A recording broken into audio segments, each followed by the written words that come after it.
동서고금을 막론하고 우리 모든 사람들은 평화를 원하고 또 추구하고 평화를 갈망하죠.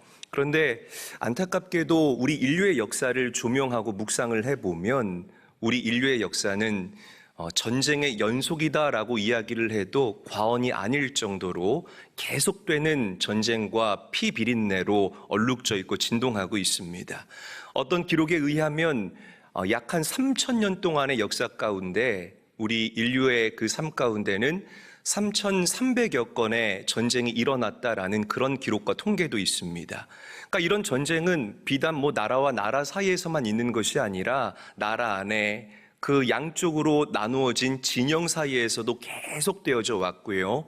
조금 더 축소하자면 일터에서도, 그리고 여러분들의 가정에서도, 그리고 나와 다른 사람과의 관계 가운데에서도 계속 이 전쟁은 이어져 왔다라고 저는 생각을 해봅니다. 그래서 예수님께서는 예수 믿고 구원받은 우리 천국 백성들, 즉 우리 제일교회 모든 성도님들이 이 땅을 살아가시면서 그냥 살아가는 것이 아니라 저 하늘의 평화를 이 땅으로 끄집어 내려서 이 땅에 펼쳐내기를 원하시고 또 건축해 나아가기를 원하신다라는 사실을 믿습니다. 그래서 주님이 말씀하십니다. 화평하게 하는 자가 복이 있나니 그들이 하나님의 아들이라 일컬음을 받을 것이며. 한번 저를 따라하죠. 화평하게 하는 자가 복이 있나니 화평하게 하는 자가 복이 있나니 그들이 하나님의 아들이라 일컬음을 받을 것이며. 그들이 하나님의 아들이라 일컬음을 받을 것이며. 여러분, 평화를 사랑하고 그리고 평화를 갈망하고 평화를 추구하는 하나님의 귀한 자녀들이 되시기를 예수님의 이름으로 간절히 축원합니다. 자, 먼저 이 평화의 개념에 대해서 우리가 조명해보고 묵상해봐야 합니다. 평화는 이 두 가지의 의미로 우리가 설명할 수가 있어요. 첫 번째는 팍스라고 불리는 평화입니다. 그리고 또 다른 평화의 의미는 샬롬이라고 불리우는 평화입니다. 먼저 이 팍스는 역사적으로 볼 때 가장 강력했던 나라가 어디죠? 로마죠. 로마를 예를 들면 너무나 좋을 것 같아요. 로마가 추구했던 그 강제적이고 무력에 의해서 진압하고 함구하게 만드는 평화가 바로 팍스의 개념입니다. 그러니까 로마는 로마에 의한, 로마를 위한 팍스 로마나를 추구하면서 세상을 정복하고 지배해 갔습니다. 그 누구도 토를 달지 못해요. 그 누구도 의견 피력을 할 수 없는 그런 강제적인 무력으로 찍어 누르는 평화가 바로 팍스의 개념이라는 거죠. 그런데 이런 평화는 성경이 이야기하는 평화가 아닙니다.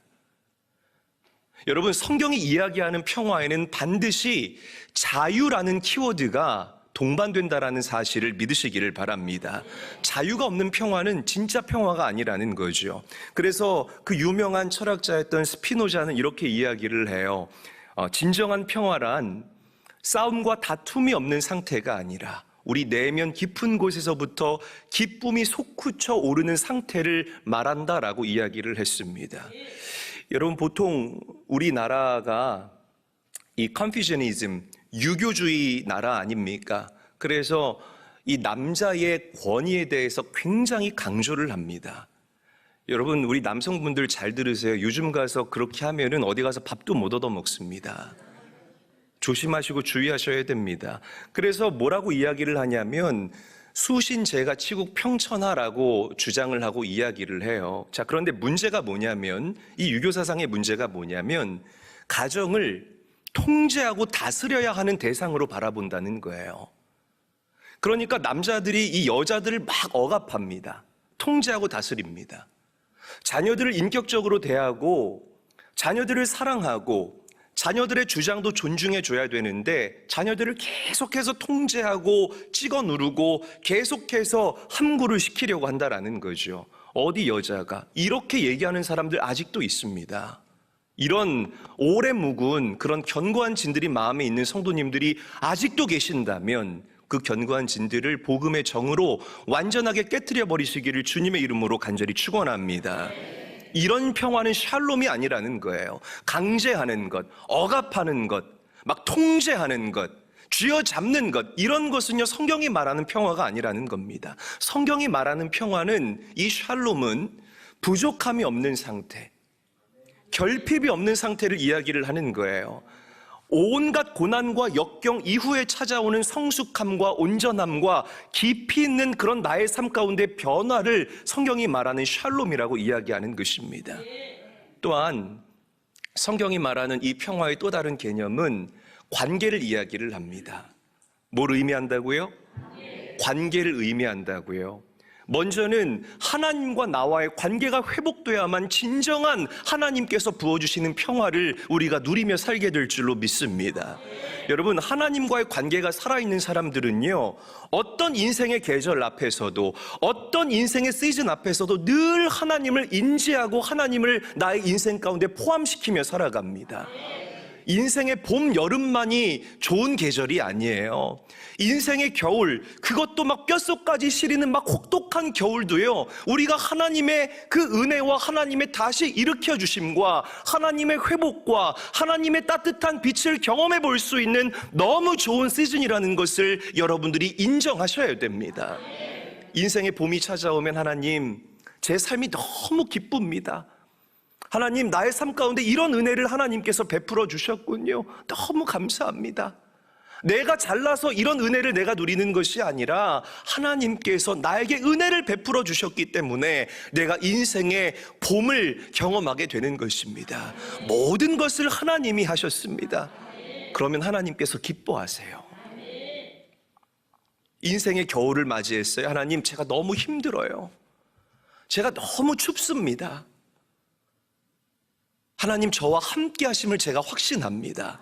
하나님 살아계심을 제가 확신합니다. 하나님의 의로운 오른손으로 저를 붙잡아 주시고 저를 치료하여 주시옵소서. 인생의 겨울 앞에서 하나님을 포함하고 하나님을 인정하는 그 믿음을 또 하나님께서 기뻐하십니다. 또한 사람과의 관계, 이웃과의 관계가 좋아야 돼요. 여러분, 우리 제일교회 성도들은 수직적으로는 하나님과의 관계에서 먼저 승리하시고, 그리고 수평적으로 이웃과의 관계에서 온전함을 누리게 되시기를 바랍니다. 수직과 수평을 그리면 뭐예요? 십자가잖아요. 완전함을 이야기를 하는 거예요. 하나님만 추구합니다가 아니라 그 하나님의 사랑, 은혜를 내가 경험했으면 이웃들과도 내 주변과도 그 평화를 나누면서 살아갈 수 있는 사람이 진짜 평화를 추구하는, 화평하게 하는 자라는 사실을 믿으시기를 바랍니다.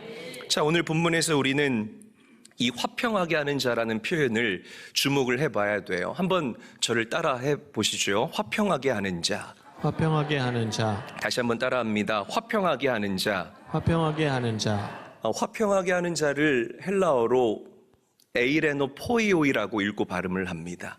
에이레노 포이오이. 이 에이레노 포이오이는 합성어예요. 평화라는 의미의 에이레네와 그리고 만들다라는 포이에오라는 이 두 단어가 합쳐져서 만들어진 단어입니다. 직역하면 화평하게 하는 자는 평화를 만드는 사람, 영어로는 peacemaker라고 우리가 표현할 수 있다라는 거죠. 그러니까 여러분, 이 성경이 말하는 화평하게 하는 자는 입으로만 나는 평화를 사랑합니다, 나는 평화주의자입니다, 이렇게 입으로만 떠벌떠벌거리는 평화 예찬론자를 얘기를 하는 게 아니에요. 능동적이고 누가 시키지 않아도 적극적으로 그 하나님의 평화를 우리의 가정으로, 나의 삶의 필드로 끄집어내리는 이러한 사람들이 성경이 말하는 화평하게 하는 자의 정의이고 본질이라는 것입니다. 할렐루야. 여러분, 평화를 만드는 피스메이커들이 되십시오. 여러분들 한 사람 때문에 가정에 평화가 임하고, 아멘 안 하시는 분들 뭐예요? 다시요. 여러분들 한 사람 때문에 가정에 평화가 임하고, 여러분들 한 사람 때문에 이 혼탁한 세상이 평화가 회복되어지는 그런 은혜가 있기를 주님의 이름으로 간절히 축원합니다. 피스메이커와 반대되는 단어가 트러블메이커거든요. 그 여러분들 아시는 가요, 그 트러블메이커, 그게 아니라 아주 부정적인 의미예요. 이 트러블메이커들은 어디를 가든지 간에 문제를 일으키고 하나님께서 보기 좋게 창조하신 이 창조의 원형을 망가뜨립니다. 나를 드러내기 위해서 다른 사람을 깎아내리고, 사람들 이간질하고, 나의 죄를 감추기 위해서 다른 사람 죽이는 것을 서슴없이 하는 사람들, 트러블 메이커라는 거죠. 여러분, 마귀의 가장 제1번 특기가 뭔 줄 아십니까? 참소하는 거예요. 참소. 아담과 하와도 왜 무너졌습니까? 마귀의 참소 때문에 무너지게 됐다라는 거죠. 하나님께서 만들어 놓으신 그 예쁘고 정말 평화로운 그 세상을 마귀는 먹칠하고 죄를 뿌리고 가고 똥을 묻힌다라는 것입니다. 요즘 많은 사람들이요, 마귀를 닮아가고 있는 것 같아요. 걸핏하면 손가락질하고 서로 못 잡아먹어서 안달이고 법정 송사는 아주 밥 먹듯이 하는 그런 시대가 우리가 살아가고 있는 시대가 되어버리고 말았습니다. 여러분, 피스메이커가 되어야 합니다. 어떤 진영에 속해서 그 사람을 비난하고 그 사람을 깎아내리고 다 이유와 목적이 무엇입니까? 자세히 들어보면 자기 밥그릇 지키기 위함이 아닙니까? 우리 그리스도인들은 이런 세속적인 가치를 추구하는 것이 아니라 정말 하나님의 뜻이 이 땅에 이루어지는, 하나님의 나라가 이 땅에 실제가 되도록 그 일을 위해서 애간장 태우고 콧잔 등의 땀이 자글자글 이르도록 기도할 수 있는 그런 성도들로 이 땅을 살아가야 합니다. 다시 한번 여러분들 때문에, 피스메이커인 여러분들 때문에 이 나라에 하나님의 평화가 가득히 깃들게 될 수 있기를 우리 구주 예수님의 이름으로 간절히 축원합니다.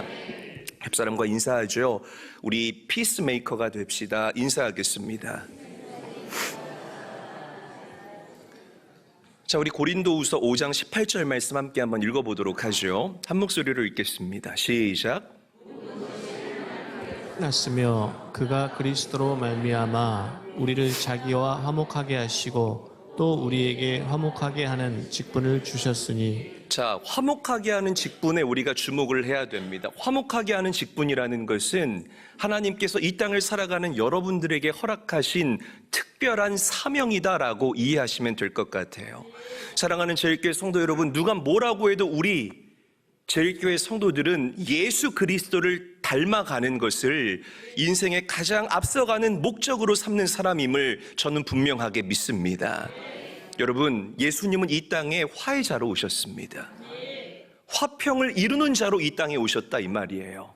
죄로 인해서 하나님과 우리 사이에 끊어진 그 관계를 메이크업하기 위해서 예수님이 이 땅에 오시고 친히 흠없는 제물이 되어주셔서 십자가에서 죽으시고 부활하신 그 예수의 피로 말미암아 우리가 하나님과 화목하게 되고 화평을 누리게 되었다. 우리는 그 예수님의 사역을 닮아야 돼요. 그 예수님의 마음의 궤적을 정확하게 쫓을 수 있는 사람들이 되어야 한다는 것입니다. 여러분, 이것을 인생의 제일 가는 목적 삼으시기를 바랍니다. 제발 본질에 비껴나가는 성도가 되는 것이 아니라 본질에 충실한 영적인 성도들, 하나님의 기쁨이 되는 자랑이 될 수 있기를 우리 구주 예수님의 이름으로 간절히 축원합니다. 제가 좀 흥분했네요. 아브라함을 좀 묵상해 볼게요. 아브라함은 성경에서 말하는 대표적인 피스메이커였습니다. 하나님께서 은혜와 복을 주셔서 아브라함과 그 조카 롯의 양쪽 가정이 다 복을 받게 됐어요. 그래서 이 가축들이 점점 많아지게 되니까 이 뜯어먹을 풀이 부족하게 된 거예요. 그래서 이 목자들이 또 이제 싸우는 겁니다. 왜? 서로 자기 짐승들한테 좋은 풀을 먹이겠다고. 아브라함이 이렇게 보니까 이래서는 정말 가족끼리 척지고 등지는 이제 그런 비극적인 일까지 생길 것 같아요. 그래서 어느 날 롯을 부른 거예요. 여러분, 처음 듣는 얘기 아니죠? 네, 처음 듣는 표정처럼 저를 바라보시길래 성경에 있습니다. 그래서 롯을 불러서 얘기하는 거예요. 야, 롯아, 이거 우리 이러다가는 의상하겠다. 우리 이렇게 서로 좀 목자들끼리 다투게 하지 말고 지혜롭게 갈라서자. 너가 우하면 내가 좌하겠고 너가 동쪽으로 가면 내가 서쪽으로 갈게. 어디 갈래? 그랬더니 롯이 이렇게 봤더니 저 요단강을 끼고 있는 그 소돔과 고모라 지역이 너무 자기 마음이 흡족한 겁니다. 그래서 이제 그쪽으로 냉큼 아주 낼름 가버려요. 아브라함은 약속한 대로 반대로 가죠. 그런데 아브라함이 갔던 곳이 어디냐면 광야예요. 풀 하나 자라지 않는 아주 척박한 땅이었습니다. 그런데 아브라함은 그 땅을 선택해요. 왜 그랬을까? 아브라함에게 있어서는 그냥 돈 몇 푼 in my pocket 하는 것보다는 내 형제와 내 가족과 평화를 누리는 것이 훨씬 더 중요한 가치였기 때문이라는 것입니다. 여러분, 하나님은 이 피스메이커였던 아브라함을 기뻐하십니다. 그리고 아브라함을 찾아오셔서 아브라함에게 이렇게 말씀하십니다. 아브라함아, 아브라함아, 너가 서 있는 그곳에서 동과 서와 남과 북을 바라보아라. 내 눈에 보이는 그 모든 땅을 내가 너와 너의 자녀들에게 허락하리라. 할렐루야. 여러분, 하나님은 능동적인 피스메이커들, 다시 강조합니다. 능동적인 피스메이커들을 기뻐하신다는 사실을 믿으시기를 바랍니다. 그리고 그런 피스메이커들, 그 평화를 만들어가는 사람들, 화평하게 하는 사람들에게 하나님께서는 아브라함에게 주셨던 동일한 은혜와 축복을 아낌없이 부어주실 줄로 믿으시기를 바랍니다. 여러분들에게 아브라함의 축복이 있기를 원합니다. 아브라함의 축복이 있기를 주님의 이름으로 간절히 축원합니다.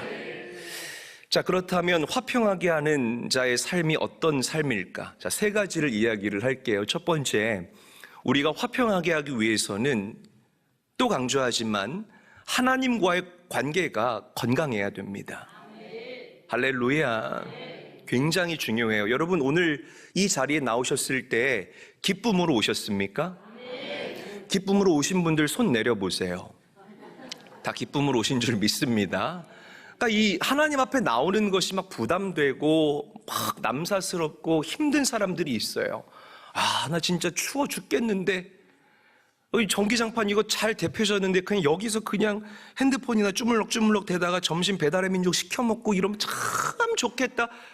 야, 나 교회 가려면 또 그 눈에 팬더같이 그 아이라이너 막 칠하고 가야 되는데, 그 안 칠하면 사람들이 누구세요? 새신자세요? 이럴까봐 칠하고 가야 되는데, 제가 너무 오바했죠, 여러분. 너무 귀찮다, 이렇게 생각하는 사람들이 있을 수가 있어요. 만약 그런 분들이 오늘 이 자리에 한 분이라도 계신다면, 오늘 여러분 하나님과의 그 관계를 다시 한번 올바르게 재정립해 나갈 수 있는 영적 교정이 일어날 수 있게 되기를 주의 이름으로 축복합니다. 여러분 보세요. 진짜 관계는 우리가 물질로 그 관계를 확인하려고 하지를 않아요. 그냥 느껴요. 그리고 고백되어져요. 그러니까 이 오해가 생긴다는 거죠. 하나님과의 관계가 서먹서먹한 사람들은 그래요. 하나님 나 사랑해요? 나 사랑한다고요? 진짜로? 하나님 저 사랑하는데 제 인생 왜 이 모양 이 꼴이에요? 하나님은 서영석 장로님만 사랑하잖아요. 장로님은 맨날 공사 수주되는데 나는 맨날 가면 경매 떨어지고, 이게 무슨 하나님이 나 사랑하는 거예요?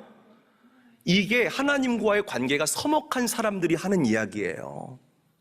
내 삶에 겨울이 찾아와도, 내 인생에 광야의 길을 걷게 되는 광야 학교에 우리가 입문한다 할지라도 나와 하나님과의 관계가 분명한 사람들은 그 가운데서도 하나님을 신뢰합니다. 할렐루야. 사랑하는 제일교회 성도 여러분, 물질이 여러분들 인생에 안정감을 주는 것이 아니라 하나님과 나 사이의 건강하고 온전한 관계가 우리 그리스도인들의 안정감이라는 사실을 믿으시기를 바랍니다. 할렐루야. 자, 두 번째, 우리가 화평하는 자가 되려면 다른 사람과 깨진 관계를 회복해야 됩니다.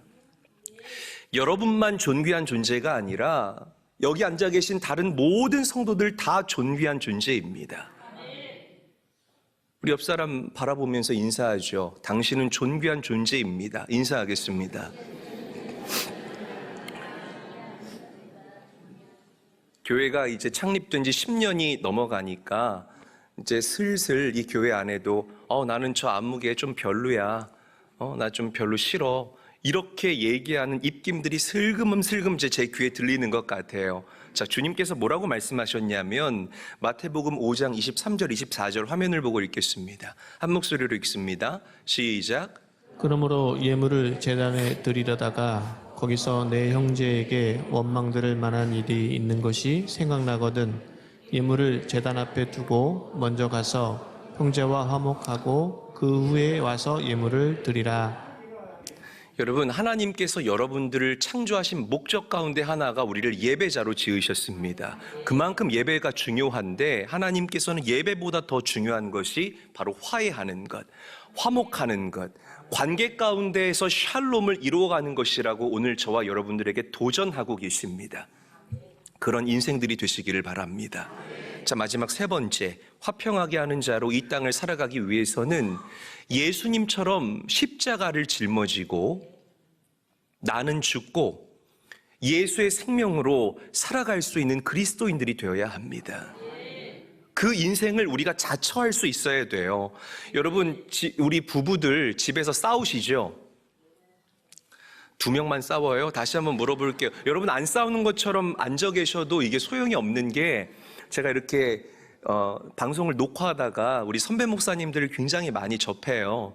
그런데 우리 선배 목사님들이 스스로가 막 고백하는 거예요. 오늘 싸웠다, 뭐 옛날에 대판 싸웠다. 그러니까 저는 잠자코 있는데 이 선배 목사님들의 고백이 저한테 너무 위로가 되는 겁니다. 야, 안 싸울 것 같이 생기신 이런 분들도 다 싸우시는구나. 다시 한번 여러분들에게 질문 드려볼 테니까 깍쟁이처럼 그냥 앉아만 계시지 마시고 대답해 보시기를 바랍니다. 여러분, 싸우시죠? 감사해요. 저도 예전에 제 아내와 다툴 때 가장 아름답게 우리 부부가 화해하고 메이크업 됐던 그 순간이 언제냐면 내가 죽을 때입니다. 내가 내 자존심 굽히고 내 자아를 깨트리고 그렇게 아내에게 먼저 화해를 요청할 때, 남성분들 아멘 안 하시지만 화해를 요청할 때 그 관계가 정말 흉터 없이 깨끗해지는 그런 은혜를 저는 경험하면서 살았습니다. 여러분, 먼저 가서 화해를 청하는, 정말 나의 자존심과 나의 자아를 십자가에 온전하게 못 박고 그 예수님의 마음과 예수님의 생명으로 가정생활하시고 사회생활하시고 신앙생활할 수 있는 성숙한 그리스도인들이 되시기를 바랍니다. 로마서 말씀 읽어보죠. 함께 읽겠습니다. 시작. 곧 우리가 원수 되었을 때에 그의 아들의 죽으심으로 말미암아 하나님과 화목하게 되었은즉 화목하게 된 자로서는 더욱 그의 살아나심으로 말미암아 구원을 받을 것이니라. 그뿐 아니라 이제 우리로 화목하게 하신 우리 주 예수 그리스도로 말미암아 하나님 안에서 또한 즐거워하느니라. 아멘. 사랑하는 제일교회 성도 여러분, 최선의 분열보다 차선의 일치를 선택할 수 있는, 다시 강조합니다. 최선의 분열보다 차선의 일치를 선택할 수 있는 지혜롭고 성숙한 그런 우리 사랑하는 교회 모든 성도님들이 될 수 있기를 우리 구주 예수님의 이름으로 간절히 축원합니다. 마지막으로 이 기도의 시를 함께 읽고 말씀을 닫아볼까 합니다. 여러분들이 잘 아는 성 프란시스의 주여 나를 평화의 도구로 써주소서라는 그 시가 있습니다.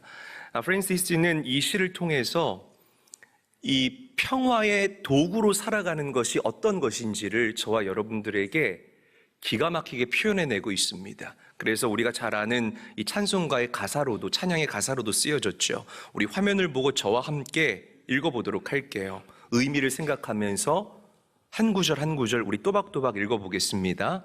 시작. 주여 나를 평화의 도구로 써주소서.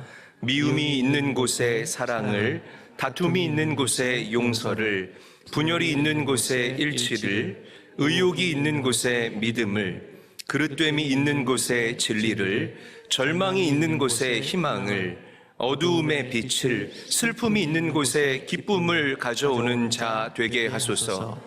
위로받기보다는 위로하고, 이해받기보다는 이해하며, 사랑받기보다는 사랑하게 하여 주소서. 우리는 줌으로써 받고 용서함으로써 용서받으며 자기를 버리고 죽음으로써 영생을 얻기 때문입니다. 아멘. 사랑하는 제일교회 성도 여러분, 화평케 하는 자로 이 땅을 사셔서 많은 사람들이 여러분들을 보고 하나님의 자녀다, 하나님의 아들이다, 하나님의 딸이다라고 인정할 수 있게 되는 그런 실력이 충만하고 풍부한 아름답고 복된 믿음의 삶을 살아낼 수 있게 되시기를 우리 구주 예수님의 이름으로 간절히 축원합니다.